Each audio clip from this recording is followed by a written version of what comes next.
Singh Higher Secondary School the Houkhiba Tang Thokkhiba Thoudok Yaningdaba Phongdoktuna Oja Singna School get WAKAT PHAMKHRE WAKAT PHAMKHRE da Sarugyakiba Ojagi Maikedi Phongdorakpada School Haibasi Laishingumani Mahiroi Maselgi Marakta Khatnabasu Thoktabanate Adubu Atopa School gi Mahiroi Singna School Lamada Atamnana Violent Chatanaba Hotnaba Haibasi Akan Mauda Yaningde Numit Aduda School gi Oja Singna Mahiroi Singh Khut Thai Haina viral oraki badu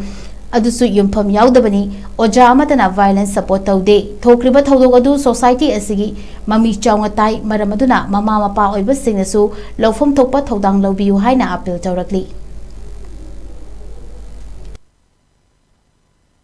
Chahum Jambi Mayama Thamjala school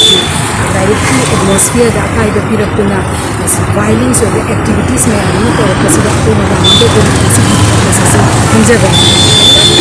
sigi ai so hinjaba da bi sigi ko Thoudok ai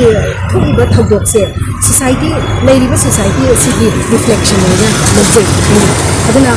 kaino school amada khatna chaina ba thokpa hi sigi natural over port amakhange chhatra masen khatna ba adagedi retort tawna ba haibasi yam natural ne ado adugi kaino cham ba mawda kaino ningai sundai na ba adugo kaino adi sort out tawgi mahutta chhatra moi mayam masen na moi kharana ekta kaino school si thogairu rasi ni hatu rasi haibagi mawda akoigi school asi thamjala bado inde adba amana mu da social media platform da oza apai school gi oza na noi chhatra sisi gi soi da chhatra do phubani haibagi viral ma voice message ma yam kanna chali masi aran bani yumpham yaw da report ni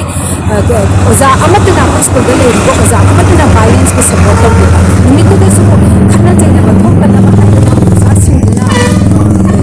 chhatra mayam do pham na bo khana kipam hatani ba nam ta mo bo violence violence ki muktai yaudri aduna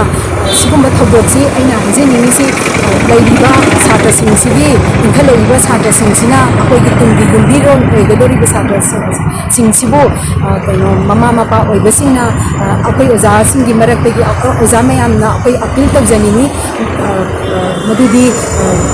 thore iba chhatra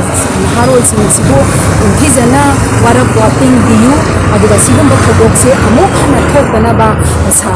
parents mayam na amutang simbi hajani aduga akai hoji ki sigi protest sigi Thoudok si district level district commissioner ki Imphal East ki level dagi aduga ki district police head office dagi amasu director director education ki